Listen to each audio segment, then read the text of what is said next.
Educação à distância, mudando realidades.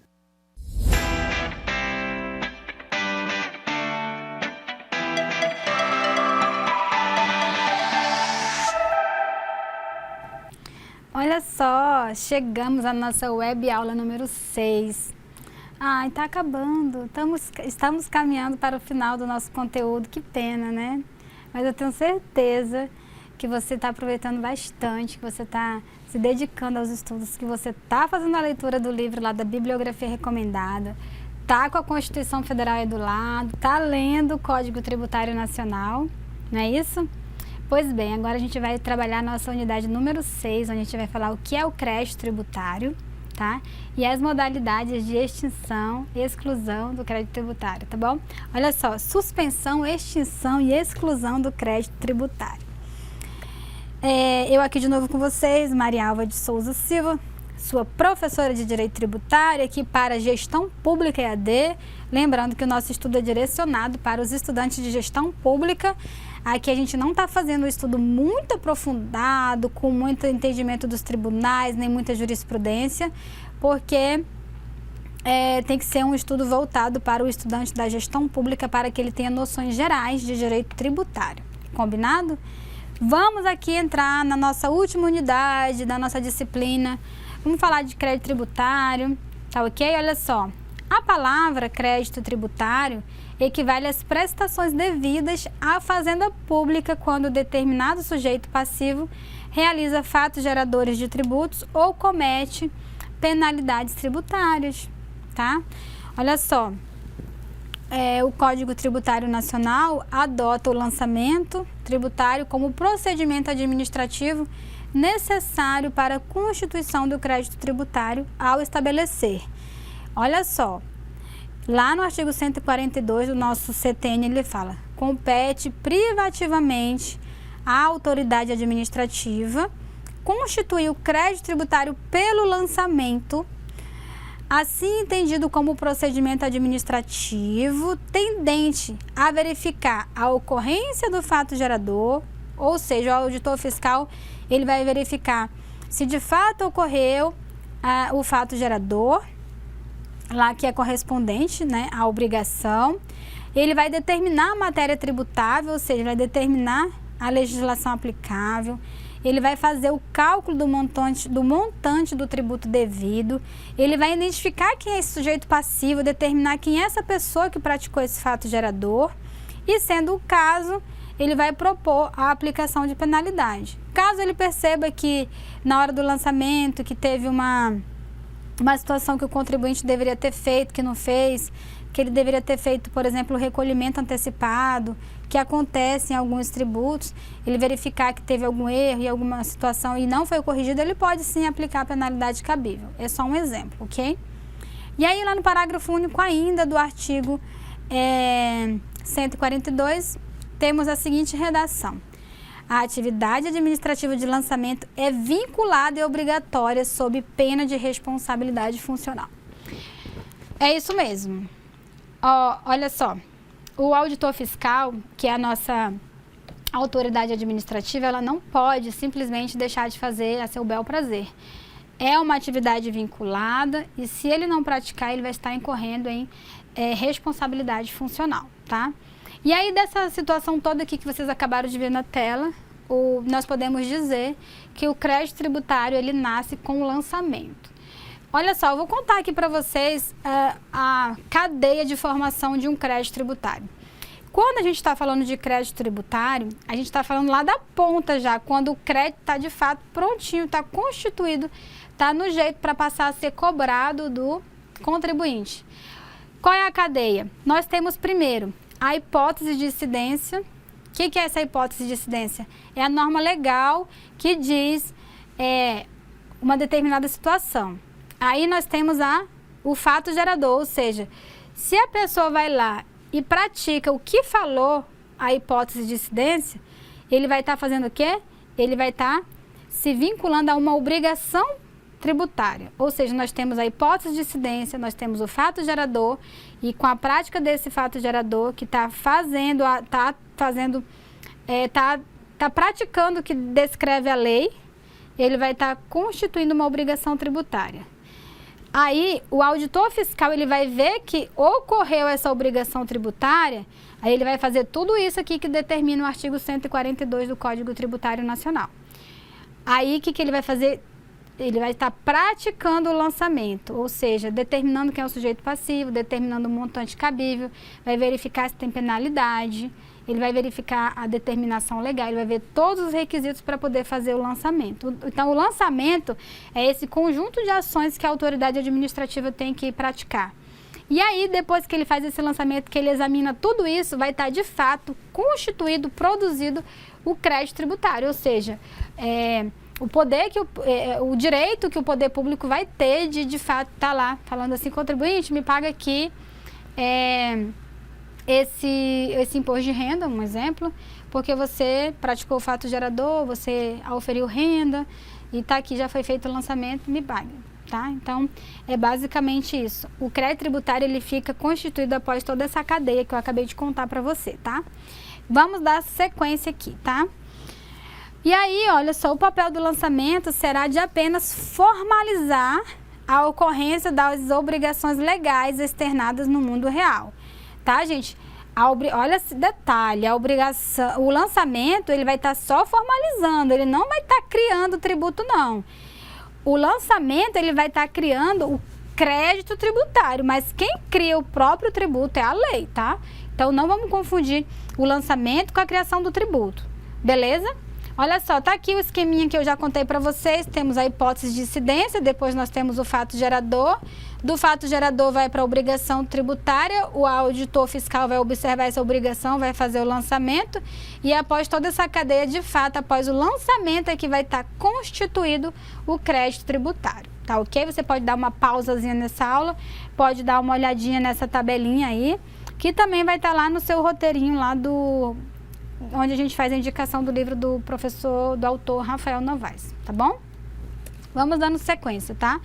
Então, o lançamento tributário, como eu acabei de contar para vocês, o procedimento administrativo tendente a verificar se de fato ocorreu o fato gerador da obrigação correspondente, ele vai determinar a matéria tributária, vai calcular o montante do tributo devido, vai identificar quem é o sujeito passivo e, sendo o caso, se tiver penalidade, ele já vai também fazer a aplicação.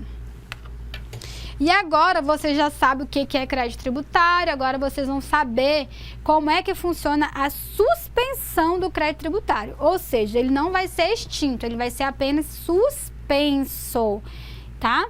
O crédito tributário constituído pelo lançamento poderá ser exigido imediatamente do contribuinte ou responsável, que você já sabe como é que funciona, tá? Respeitando-se o prazo para recolhimento da cobrança, sem os encargos oriundos da mora, tá? Ou seja, do atraso. Olha só, entretanto, o Código Tributário Nacional elenca situações nas quais o crédito tributário ficará com a sua exigibilidade suspensa, obstando, ou seja, impedindo as fazendas públicas de realizarem atos que importem cobrança de valores, tá? Ou seja, não se trata de medida que vise a desconstituição direta do crédito tributário, tá? Que permanece certo e líquido. O que acontece? Apenas restando a suspensão, vai ficar suspensa a sua exigibilidade, tá? Vamos ver aqui quais são essas possibilidades que tem lá no artigo 151 do nosso CTN. Quais são? Ó? Suspende a exigibilidade, ou seja, ela vai ficar suspensa por um período, por um tempo determinado, vai ser suspensa. A moratória, o depósito do seu montante integral, as reclamações e os recursos nos termos das leis reguladoras do processo tributário administrativo, também a concessão de medida liminar e mandado de segurança, também a concessão de medida liminar ou de tutela antecipada em outras espécies de ação judicial, que não precisa ser basicamente um mandado de segurança, pode ser uma ação ordinária, por exemplo. Temos também o parcelamento e eu vou contar para vocês aqui como que funciona cada uma dessas situações, tá? O que seria essa moratória, o que seria o depósito do seu montante integral. Vamos lá. Ainda no artigo 151 nós temos o parágrafo único, tá? Que diz o seguinte: o disposto neste artigo não dispensa o cumprimento das obrigações acessórias, tá? O contribuinte tem que manter as escriturações em dia, as notas fiscais à disposição da fiscalização, todos os documentos fiscais lá à disposição da Fazenda Pública, ele tem que ter as notas, ele tem que ter tudo documentadinho, tá? Então, toda essa documentação são as obrigações acessórias, tá? Uma vez que a obrigação principal é o próprio pagamento do tributo. Combinado? Ou seja, mesmo que ele fique suspenso, ele não pode deixar de praticar o cumprimento da obrigação acessória, tá? Cujo crédito esteja suspenso ou dela decorrente, tá bom? Então, mesmo que uma dessas situações aí na tela para você faça a suspensão, ele tem que manter, sim, as obrigações acessórias em dia. Assim, por exemplo, ainda que a liminar em mandado de segurança suspenda a exigência de valores do ICMS de determinado contribuinte, não haverá dispensa do seu dever de manutenção de livros e escriturações fiscais, tá? Então, manutenção de livros e escriturações fiscais são situações, documentos que devem estar em dia, que estão diretamente ligadas à especificação do que seria essas obrigações acessórias. Beleza? Olha só, uma curiosidade sobre a suspensão do crédito tributário. Apesar de essas modalidades de suspensão normalmente ocorrerem quando já está constituído o crédito tributário, ou seja, já houve o lançamento, em algumas situações poderão existir em momento anterior ao próprio lançamento tributário, tá? A liminar no mandado de segurança ou a antecipação dos efeitos da tutela em sede de ação ordinária em sede ordinária de ação declaratória seriam bons exemplos de medidas suspensivas prévias à própria constituição do crédito, ou seja, seriam situações em que o contribuinte ele já entra com uma liminar no mandado de segurança ou com a antecipação de tutela antes do auditor fiscal fazer o lançamento, antes de fato ter sido constituído esse crédito tributário pela Fazenda Pública, tá? Então, pode ocorrer também, tá? Isso é uma curiosidade, tá? Contudo, olha só, por mais que o contribuinte vai lá e entre com mandado de segurança para fazer a suspensão do crédito tributário, a atribuição da suspensão apenas atingirá a exigibilidade do crédito e não a sua constituição, tá? Devendo o fisco proceder normalmente no lançamento como forma de prevenir a ocorrência da decadência tributária, tá? Porque se o fisco não promover o lançamento, vai ocorrer a decadência. E se o fisco promover o lançamento, mas aquele crédito não for cobrado, pode ocorrer a prescrição. Então, tem diferença também entre prescrição e decadência, tá? Olha só, o crédito tributário ele vai nascer, porém com sua exigibilidade suspensa. Vou resumir isso aqui para vocês. O que está escrito aqui? Se o contribuinte, antes do lançamento, ele já entrar com mandado de segurança, por exemplo, para fazer a suspensão dessa cobrança, porque ele sabe que se o auditor fiscal fizer o lançamento, essa cobrança vai existir. Então, ele já entra com esse mandado de segurança, dependendo da situação, e já fala, olha, eu quero a suspensão porque eu preciso dessa liminar, porque eu tenho direito líquido e certo, porque tem a fumaça do bom direito, porque tem o perigo da demora, né, que são situações de requisito do mandado de segurança. Aí, o juiz pode até dar para ele, mas não é porque o juiz deu essa suspensão que a Fazenda Pública vai deixar de fazer o lançamento. Ela vai seguir os trâmites normais, os trâmites normais. Ela vai fazer o lançamento normalmente, apenas o que vai ficar suspenso é a exigibilidade, é a cobrança. Vai ficar suspensa, vai ficar congelado, tá? E aí, o fisco tem que fazer normalmente esse lançamento, até para evitar que ocorra a decadência daquele crédito tributário. E aí, no final da ação lá, eles vão ver, né, no final da situação, vai ver se o contribuinte tinha razão ou não. Se não tiver, aí tira a suspensão e começa a correr o prazo de cobrança normalmente, tá? E se ele tiver razão, aí vai ter outros desdobramentos, tá? Dentro desse processo judicial, por exemplo, aí no exemplo desse mandado de segurança que eu estou falando para você. Tá ok? E ainda, o que seria essa moratória lá do inciso 1º do artigo 151, tá? A moratória, gente, ela quer dizer dilação de prazo, tá? Ela é caracterizada pela dilação de prazo, ou seja, pela extensão do prazo para o recolhimento do tributo, que é concedida pela Fazenda Pública em específicas conjunturas econômicas ou sociais, tá? Ela tem previsão lá no artigo 152 a 155 do Código Tributário Nacional. O prazo de duração do favor. Do favor o quê? O que é esse favor? A dilação do prazo, tá? Lá no Código Tributário Nacional, vocês vão ver que ele fala que o prazo de dilação do favor, tá? Leia-se a extensão do prazo, tá? Considerando apenas como dilação do prazo, considerado apenas a dilação do prazo, deverá a lei concessiva indicar o momento em que a exigibilidade deixar de ficar suspensa, retornando a cobrança por parte do fisco, tá? Então, ele vai ganhar um prazo a mais, tá?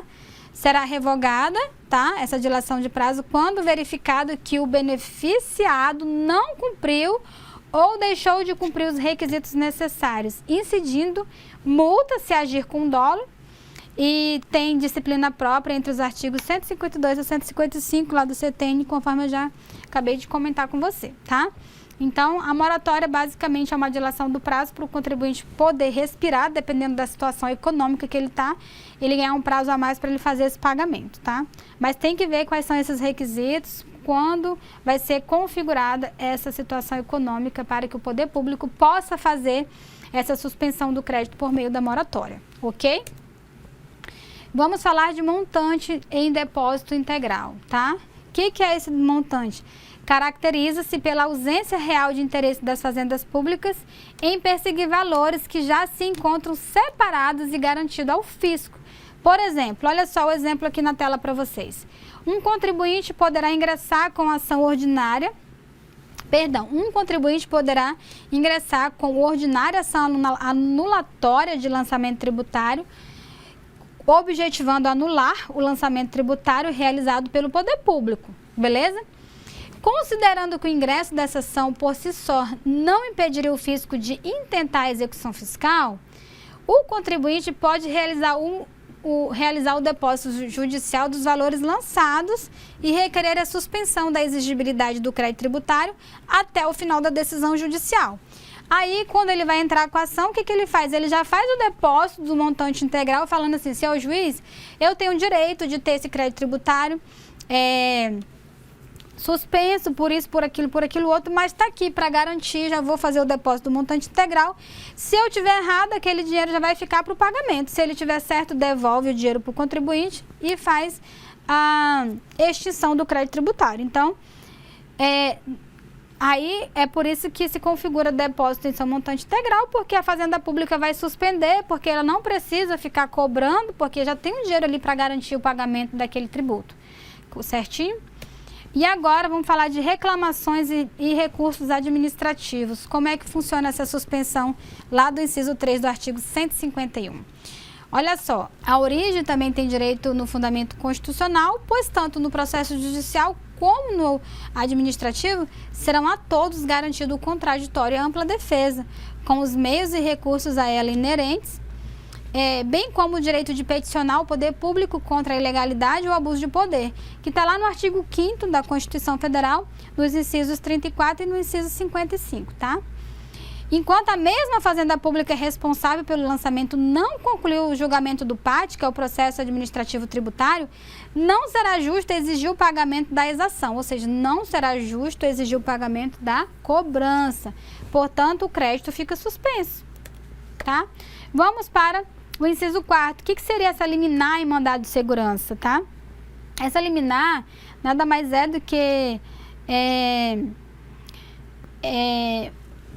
um momento em que o contribuinte vai estar ingressando com mandado de segurança e ele vai ganhar a liminar, ou seja, aquela situação antecipada.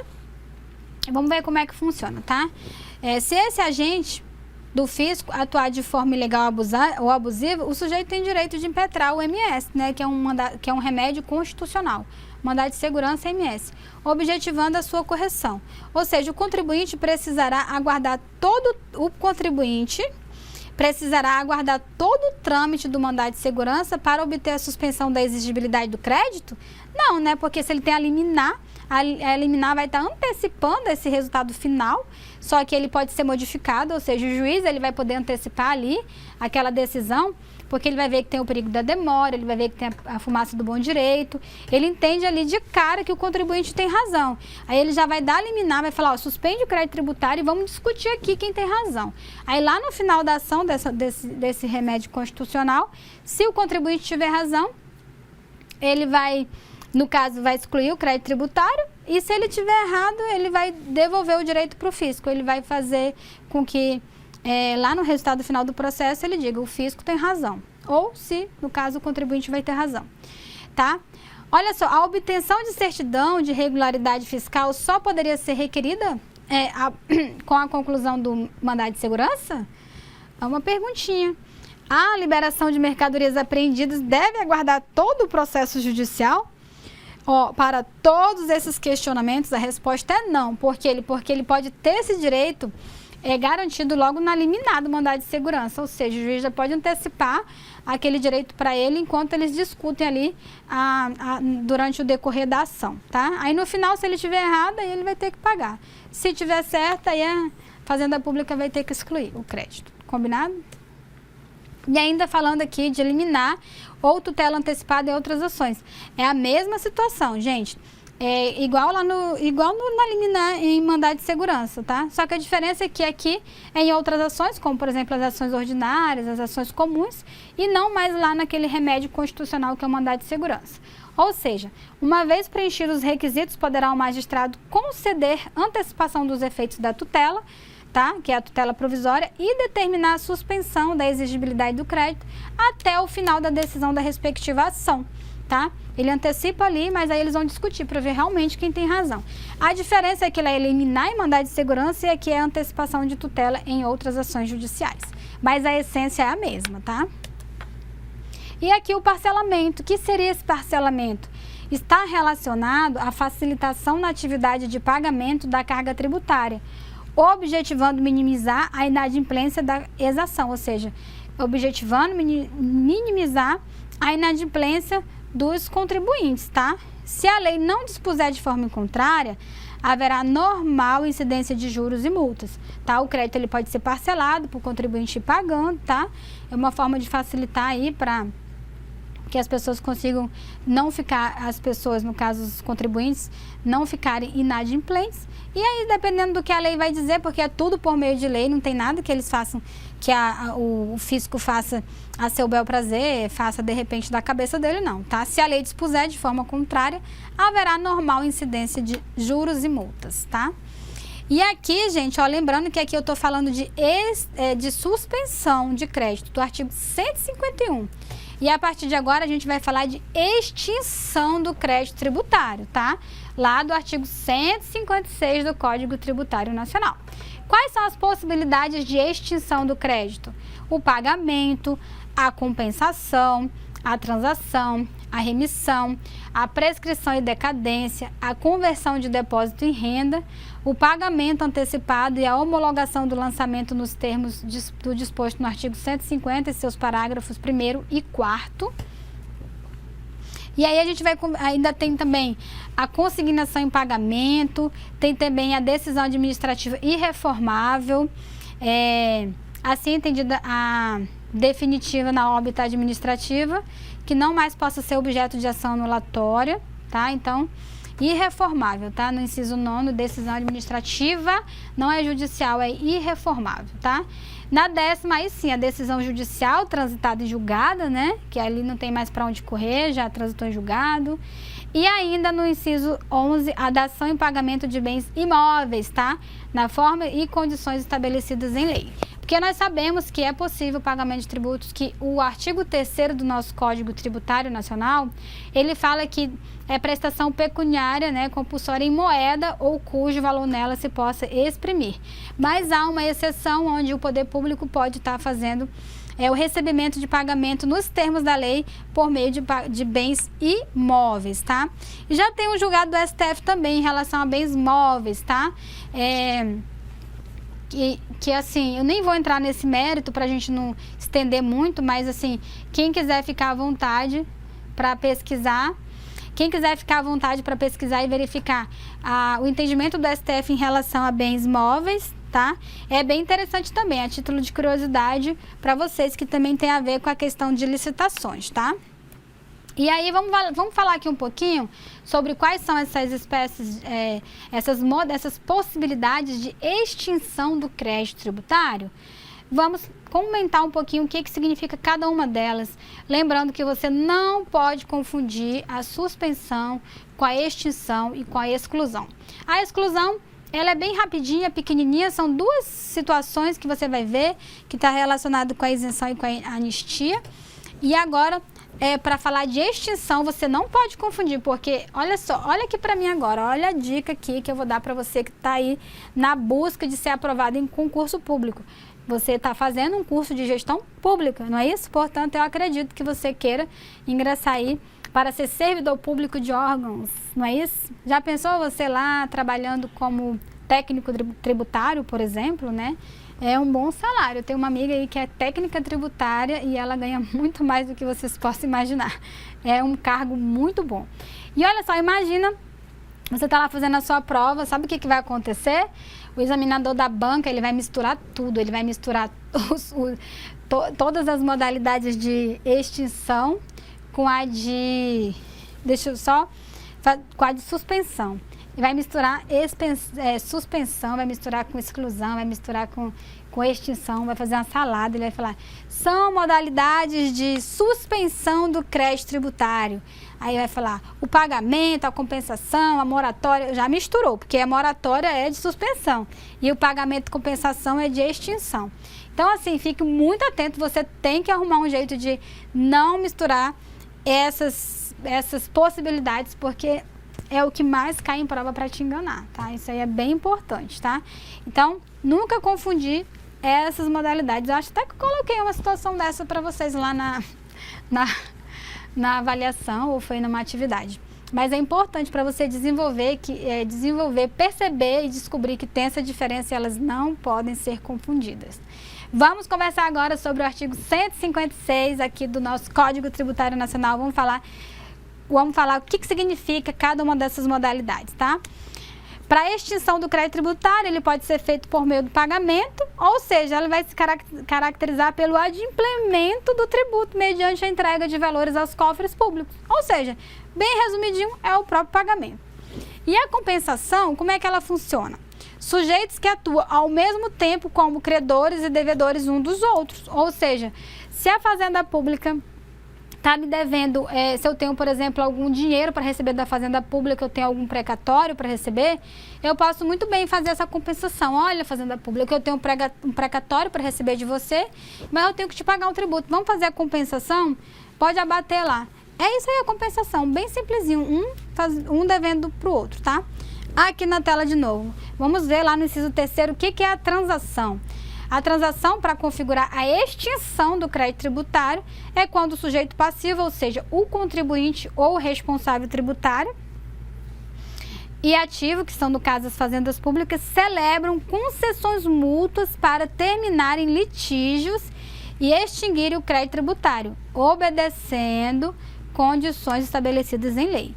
Por exemplo, se eles estão ali num litígio, estão numa ação judicial tendo um litígio, uma situação, uma briga, eles podem fazer concessões mútuas para fazer um acordo ali, uma transação, para estar fazendo a extinção desse crédito tributário. Mas tudo isso tem que estar, tem os limites estabelecidos na lei, e você deve observar o artigo 171 do Código Tributário Nacional para verificar as peculiaridades da transação, tá? E ainda a remissão, gente. O que é remissão? Remissão é o perdão. Lembrando que você não pode confundir a remissão com C cedilha com a remissão de 2 S, tá? A remissão com 2 S em matéria tributária, tá?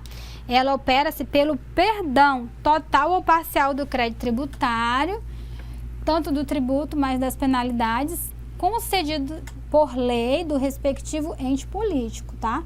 Ou vai ser da União, ou vai ser do município, do Distrito Federal ou dos estados, tá? E ainda, segundo o artigo 172 do Código Tributário Nacional, essa liberação será concedida pela autoridade administrativa, sob autorização legal nos seguintes casos, tá? Vai ser possível fazer esse perdão total ou parcial, dependendo da situação econômica do sujeito passivo. Também pode ser no caso de erro ou ignorância excusável do sujeito passivo quanto à matéria de fato. E pode ser também no caso de diminuta importância do crédito tributário, às vezes é tão insignificante que é possível fazer também esse perdão. Também considerações de equidade em relação com as características pessoais ou materiais do caso.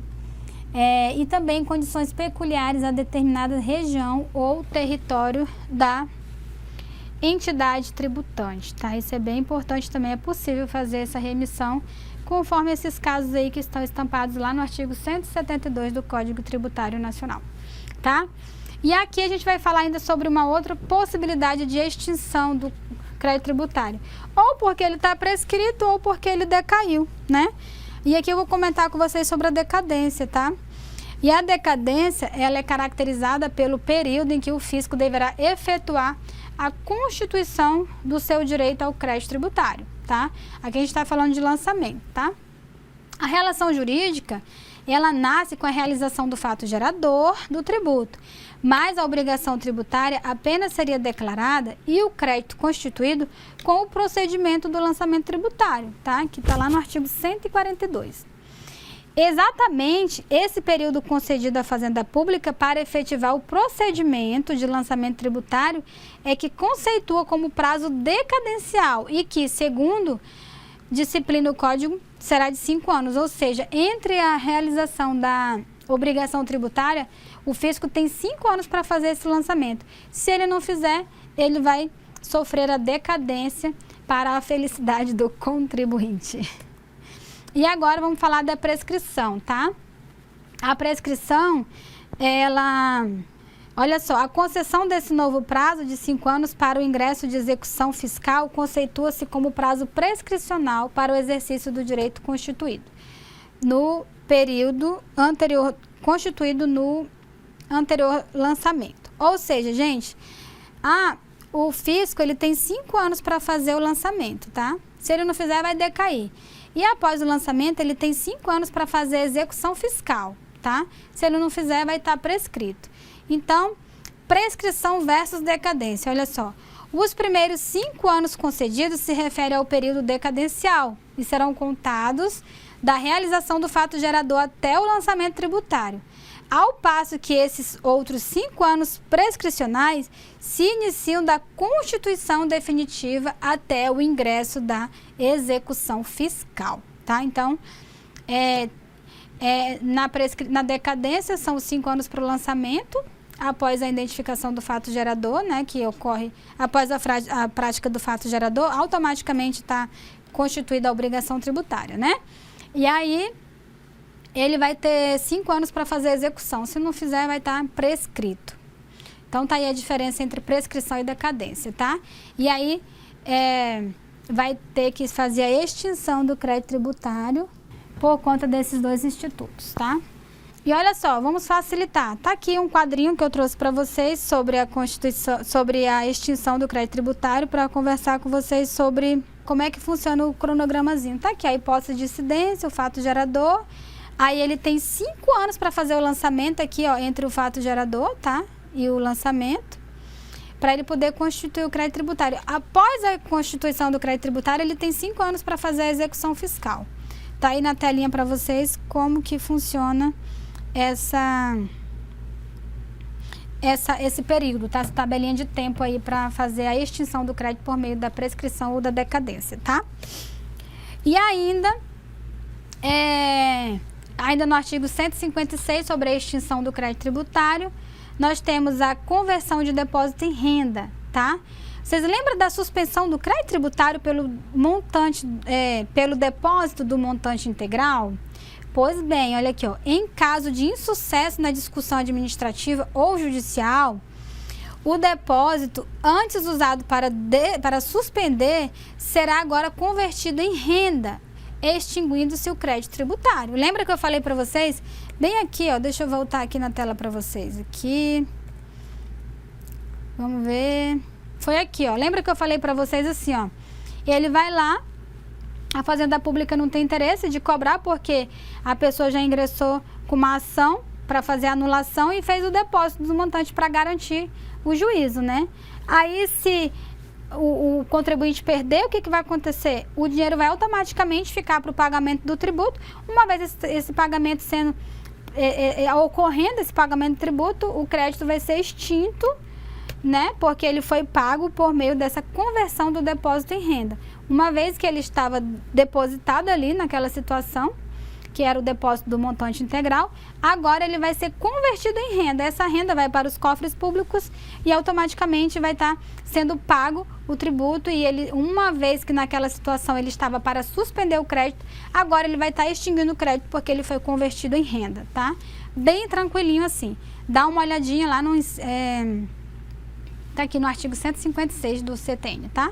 E temos também o inciso 7º, o pagamento antecipado e homologação do lançamento nos termos do disposto do artigo 150 e seus parágrafos.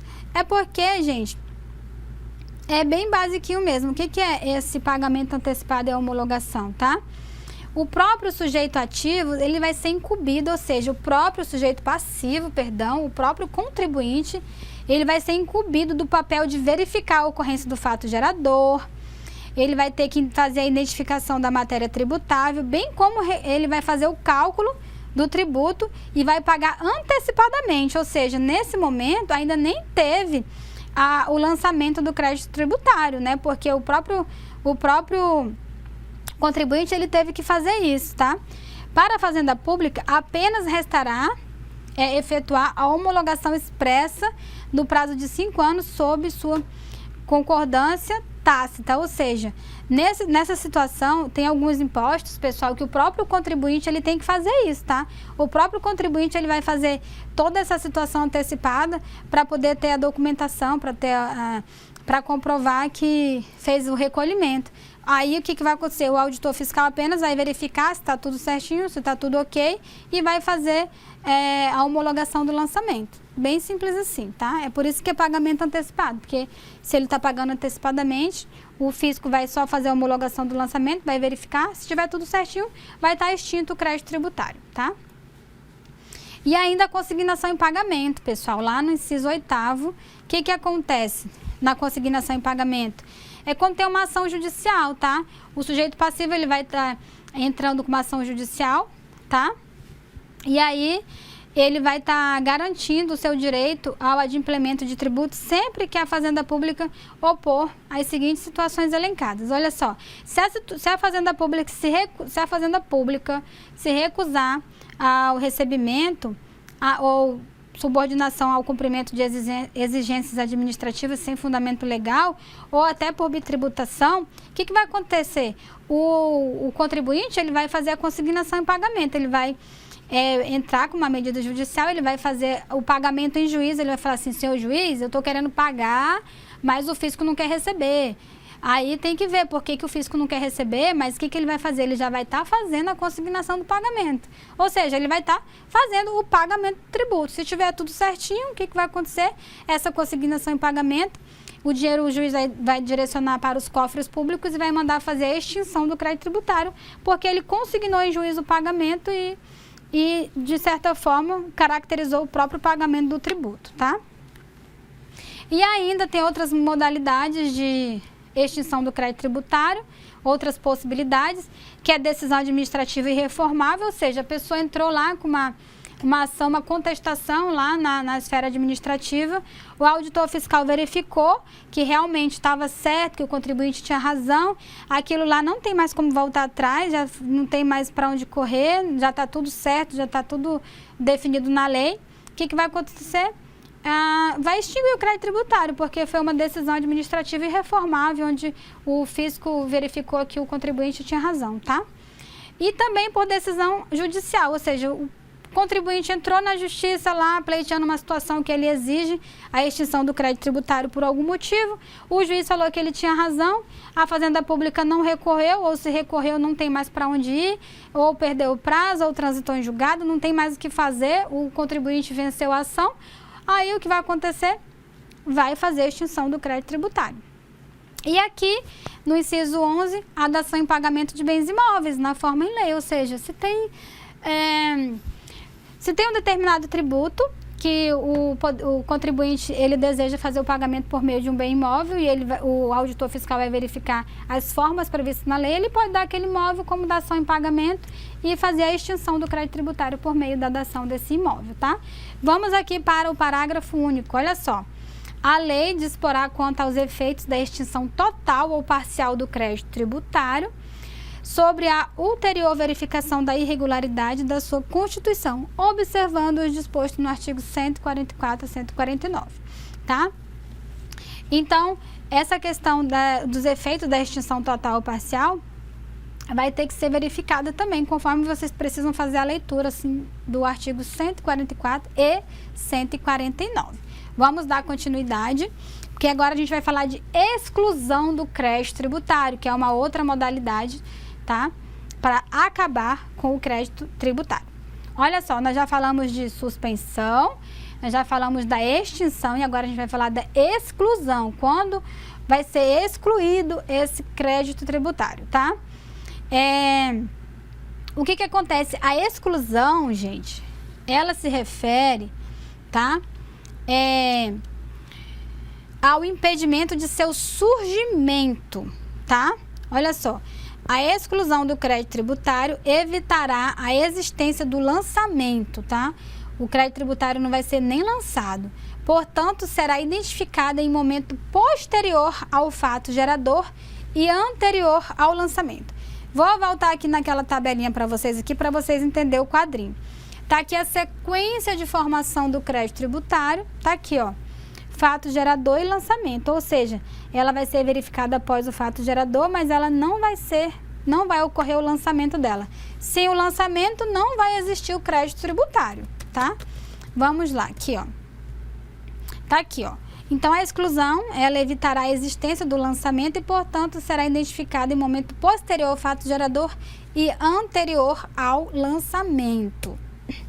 E aí, nós temos aqui a isenção e a anistia, também como elas são espécies de exclusão de crédito tributário. Lá no artigo 175 do Código Tributário Nacional, estabelece duas modalidades de exclusão do crédito, que é a isenção, que está no 176 do CTN, e a anistia, que está no 180 do CTN. Olha só, a isenção exclui o dever de recolhimento do tributo, tá? Ao passo que a anistia exclui eventuais penalidades, ou seja, a isenção, ela vai evitar que seja feito o recolhimento do tributo, tá? E a anistia vai evitar, vai gerar a exclusão de penalidades pecuniárias, tá?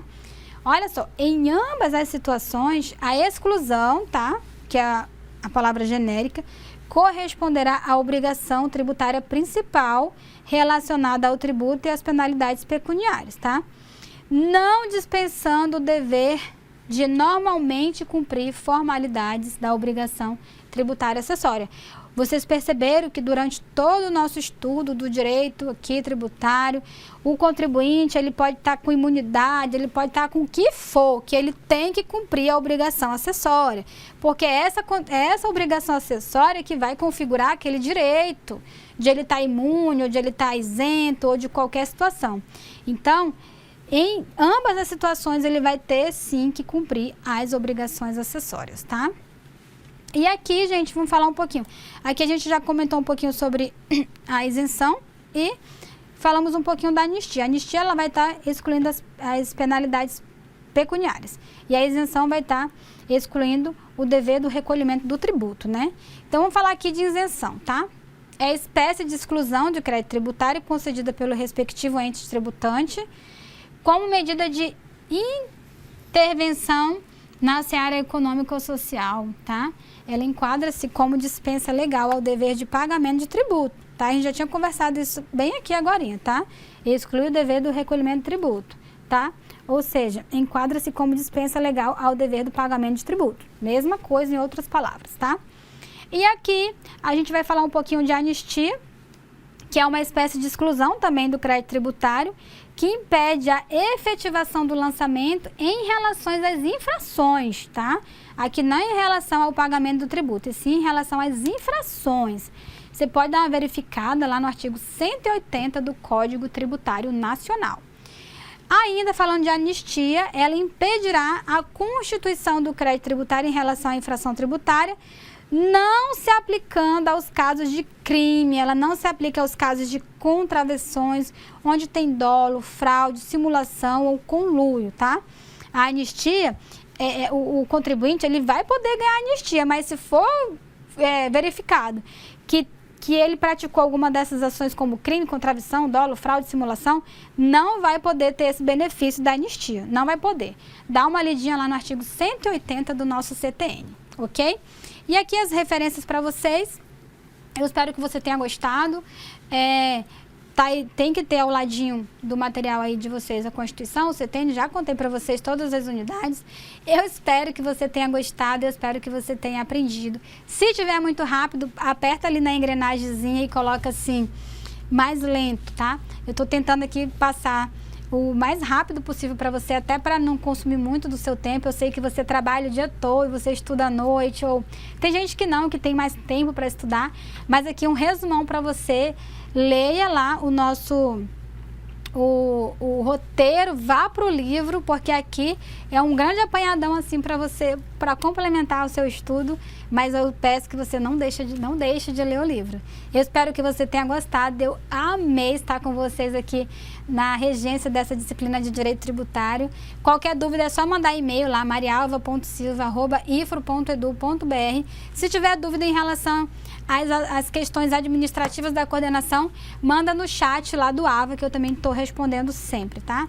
Eu agradeço a sua presença, agradeço aqui estar com você nessa disciplina. Para mim foi bem gratificante, eu espero que você tenha gostado, eu espero que você aproveite bastante e se debruce nos livros, que você vai conquistar o seu tão almejado cargo público que está dentro do curso de Gestão Pública. Até mais, até a próxima, fica com Deus.